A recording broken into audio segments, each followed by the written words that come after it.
YouTube. The background looks a little different, right? Familiarly different. Yes, I am back in my Volvo. And, man, the next video, I got to be here where I'm parked here in Albuquerque.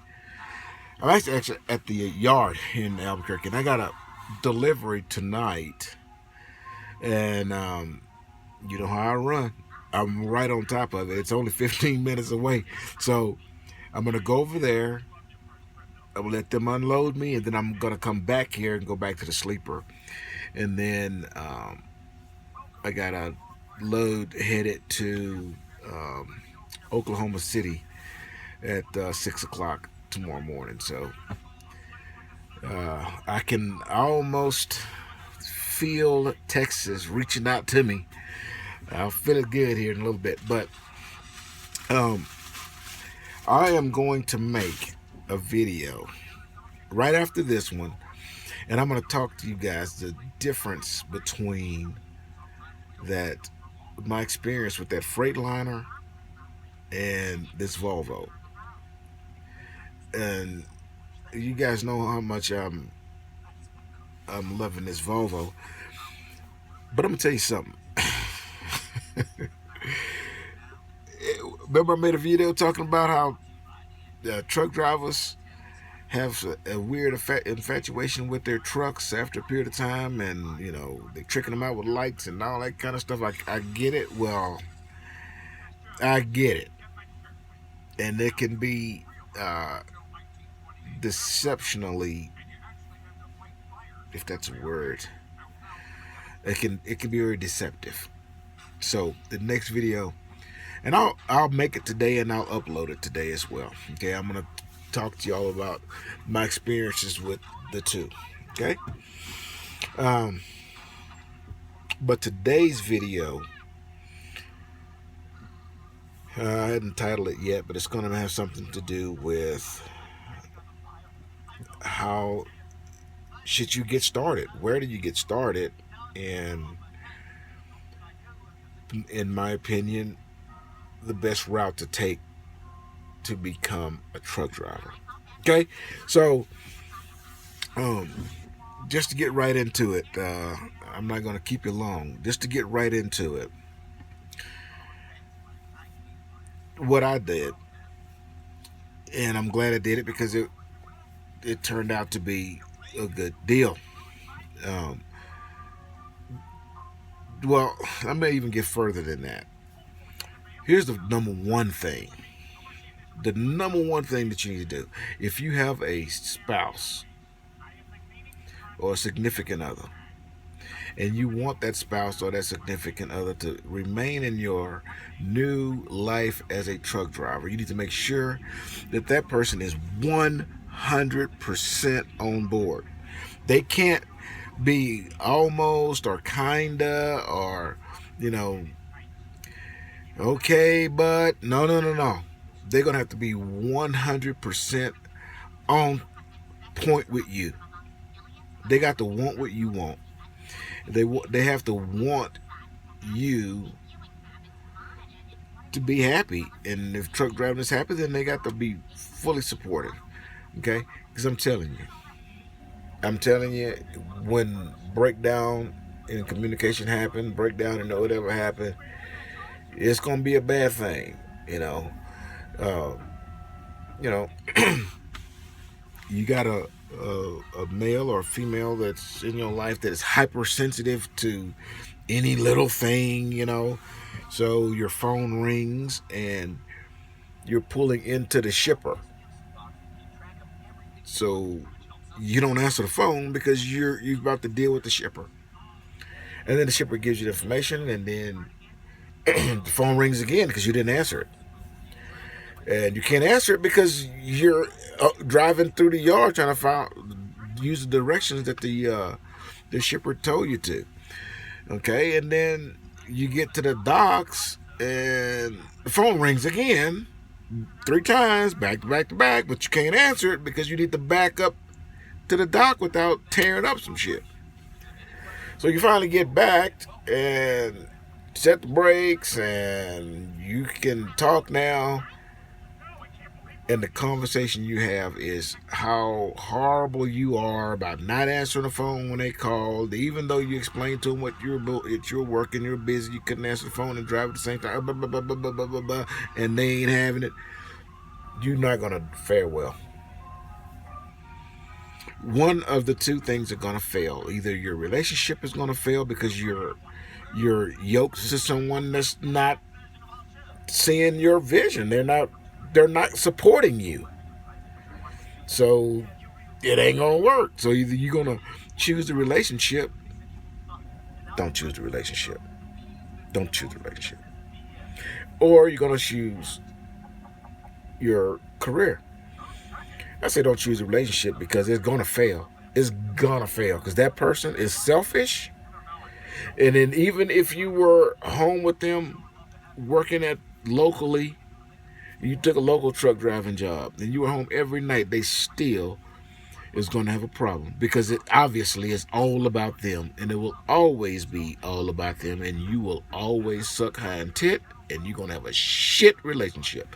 Next, after you make sure that your significant other is on board, and they're supportive, then my next suggestion is to go onto YouTube and search for rookie truck drivers. Not just you got a Swift guy here, okay, but put in other companies that you may take in consideration, and then put rookie in the search with it, and see if you can find some young truck drivers that either are going through the process that they use to train and get your CDL and get you through the orientation and on the road, and then eventually into solo driving. So find a few of those for each company, not just one. Find a couple of them so you can have a couple different experiences, and they should be similar, but only different by personality. Okay, and then you can make a decision on whether or not the process that company is going to send you through is something that you're going to be able to complete. Okay, they may have a 2-month long process with zero home time in there. Shit, I ain't knowing that. So learn their processes, not through a recruiter, but go on YouTube and look at some of these guys' experiences, okay? And after you've found one that you can tolerate, that you're gonna be able to work with, and that the company also is something that you can tolerate, then I want you to go find guys that's been driving for them for a couple of years, 2, 3, 4 years. Okay, if they've been there for 20 years, don't look at that guy. You know why? That guy's biased. He's gonna always be biased because he's been there for 20 years.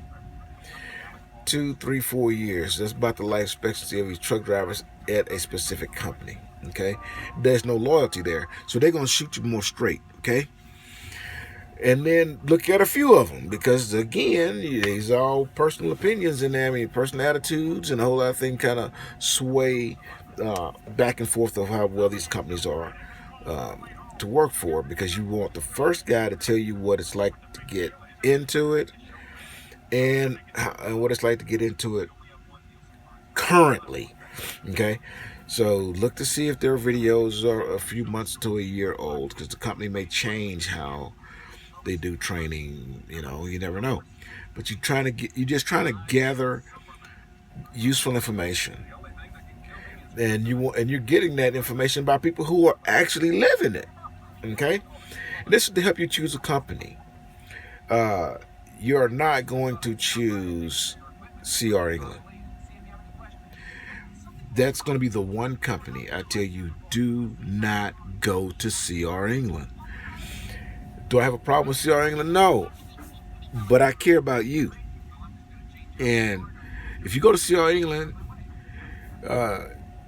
from what I'm watching and gathering, and I've even seen the inside of the truck, so they put 3 people in the truck when they training, and somebody is sleeping, you know, up here, right there, there's a bed over top of the sleeper, then a double bunk, and there's 3 people in that truck, but it's just crazy. But anyways, it works because that's a big company. It ain't shrinking, so obviously it's working.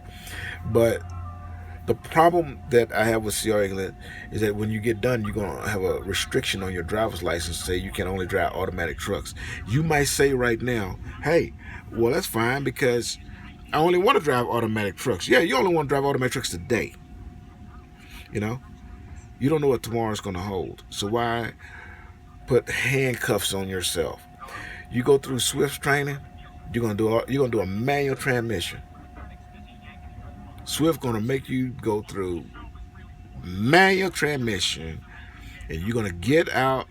There's training with a CDL, and the CDL has 0 restrictions on it. You can do whatever you want. When you get out of it, your orientation, and you get on the mentor's truck, we automatic. Because you know what? When you finish testing out for your CDL and that manual truck, that'll be the last time you had to touch a manual transmission for Swift. They're not even ordering new trucks with manual transmission. You ain't gonna get a manual transmission, okay? It ain't gonna happen. You are not gonna come to Swift, get off your mentor's truck and get an automatic transmission. And if your mentor have a manual transmission, it's gonna be an odd thing. I just don't see it. Okay? But why? Why are they making you test out an automatic? Because they know they're a starter company. They know that the tender around these mega carriers is not great. So eventually you're going to leave. And they don't want you handcuffed either. I mean, that's pretty goddamn considerate. But I ain't trying to toot Swift's horn because I believe CR England is the only one that goddamn do only automatic transmission. Everybody else got common sense. You're not going to CR England, okay? But any other company, okay?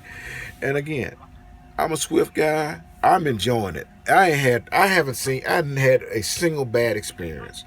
And, you know, I ain't been there very long. So, you know, time will tell. But all the other crap you see on YouTube and Facebook and all that, man, it's a bunch of bullshit, man. I'm telling you, man, you make sure, I got pictures of it. Yeah. I got hundreds of pictures on my phone of flipped over trucks, and ain't none of them Swifts. Okay, so Swift, you know, is a good company. I have 0 complaints. If you choose Swift, I might have some information to contact a recruiter, which brings me to the next phase. You've already got your significant other on board. You've searched and found some training, the training and the beginning phases of the company through a YouTube channel, and then you found another guy that's been there for a while, a gal that's been there for a while, and you know that you will be able to be there for a while, at least until you have accomplished your goal. Okay, so you've chosen a company. Now it's time, and only now is time, to seek information.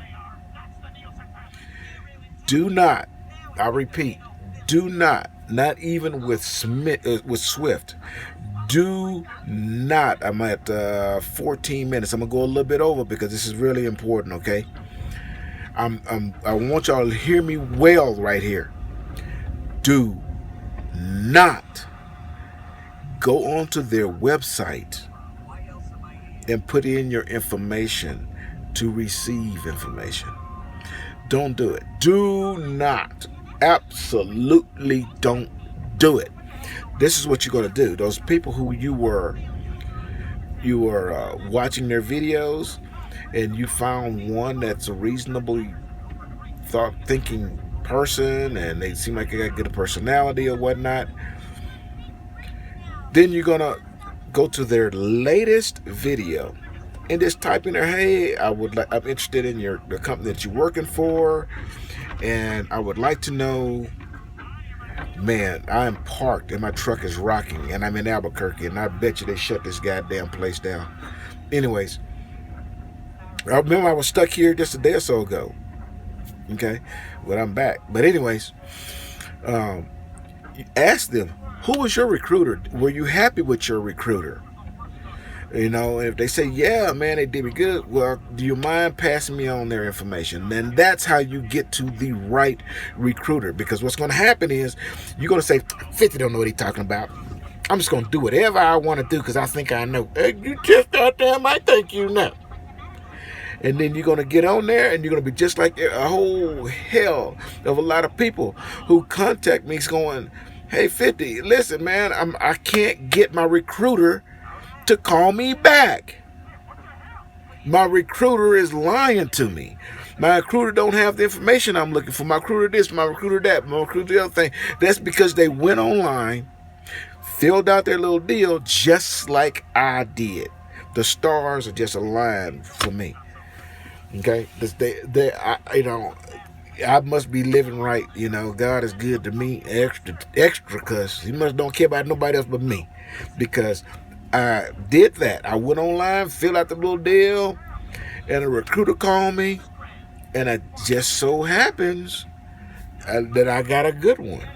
It just so happens that I went to a good training school. It just so happens I had a hell of a mentor. It just so happens that I got a hell of a driver leader. It just so happens that I got a goddamn 2019 truck. It just so happens, that you guys are supporting me.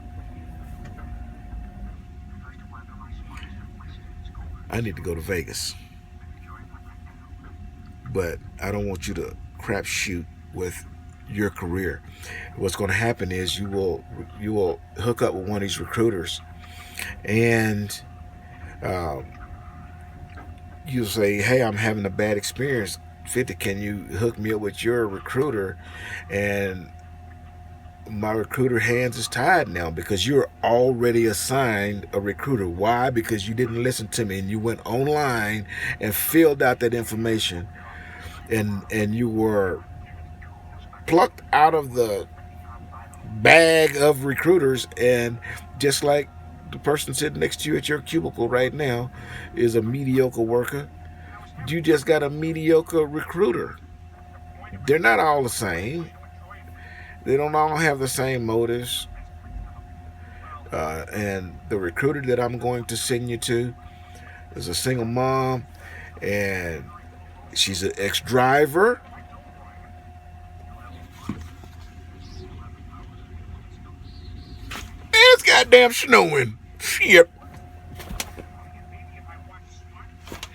Okay. I drove through some of it last night. Yeah. Um, but the lady that I'm going to hook you up with is a single mom, and she again is an ex truck driver, and she know what it's about, and it's probably why she never lied to me, because she been there and done that. Okay, and this is her gig. This is what she does to keep a roof over her head and raise her child. So she works hard, man. She get on it, man. She is on her business. So I got lucky, and but the thing is, if you've already got someone else, the recruiter code, you can't do that. You can't, pull from somebody else's pool of recruits. So you got to make that decision right the first time.